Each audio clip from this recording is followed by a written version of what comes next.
Now let's talk about volume in general. The de-esser is sort of like a volume function. It works a little bit differently, but that's a problem that we can oftentimes deal with a fader write or clip gain or something like that. Let's talk about some other modules that sort of automate that part of the process when mixing and so forth. So let's go ahead and jump over to breath control. Now this is a cool sort of advanced tool.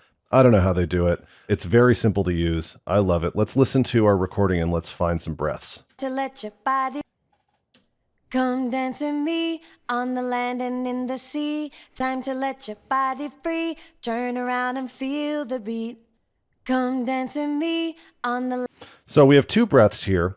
And essentially what breath control allows us to do is say, hey, I want you to take the breaths that I have and turn them down either this many dB, or I want you to turn them down to a target dBFS level, meaning that every breath will have a different amount of volume change, but they're trying to hit a target. And then we've also got our sensitivity here. So I'm going to go ahead and let's loop this section and let's just output breaths only. And we can go ahead and preview this and just get our sensitivity dialed in. Come dance with me.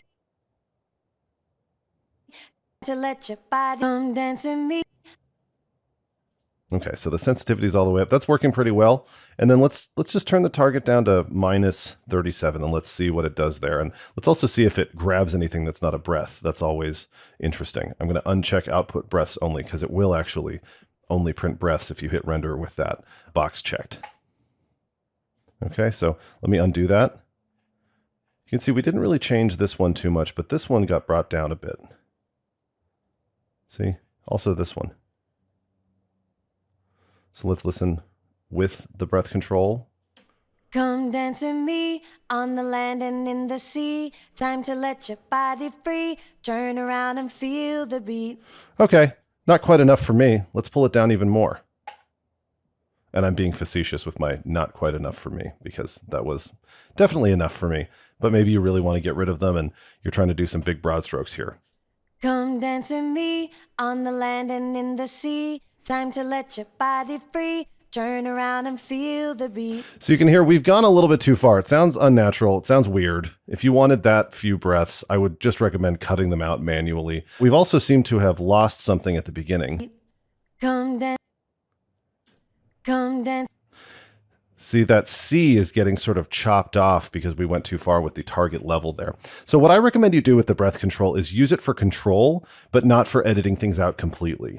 Like if I'm working with someone who has really loud breaths or I'm compressing really heavily on the way in and that's just a fact of life and it's working really well, but I'm going to have to deal with the breaths later, this is a really good tool for me.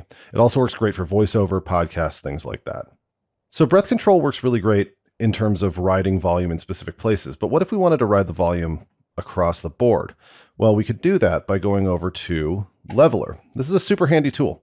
I use this all the time, especially for things like podcasts, voiceovers, stuff like that. You don't want to totally get rid of dynamics in music. We do that with compressors and things like that. That can often be a tonal and a control thing, but I would just suggest being careful with that. The leveler will essentially just allow us to choose a target RMS level. We can choose how responsive it is, and then we can choose to preserve the dynamics as much as we want. We can tell it to pay special attention to the S's and also give us a little bit of extra breath control, which is super, super handy.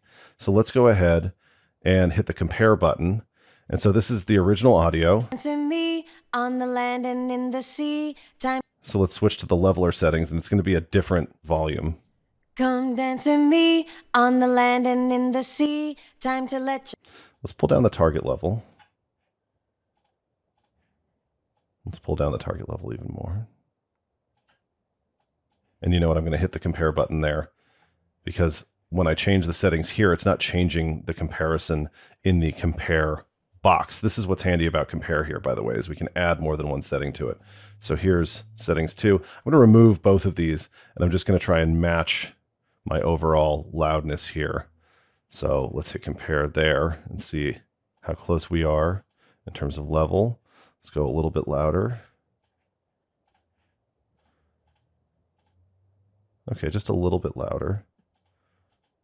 Actually, that's a good amount louder. Let's try and match it a little bit more.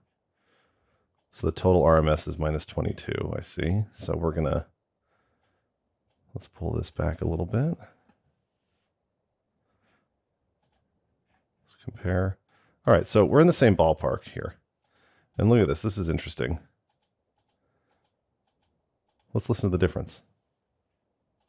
Come dance with me on the land and in the sea. Time to let your body free.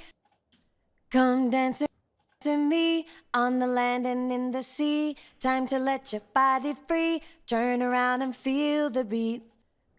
That's really interesting. So it's hearing the tonal things that are going on within these different sections. And I think it pulled a couple of things down because the notes are slightly more saturated. And so they're coming off as louder and it's feeling a little bit more even in that way. This is a tool that I don't really use as a mix tool per se. It's not a compressor.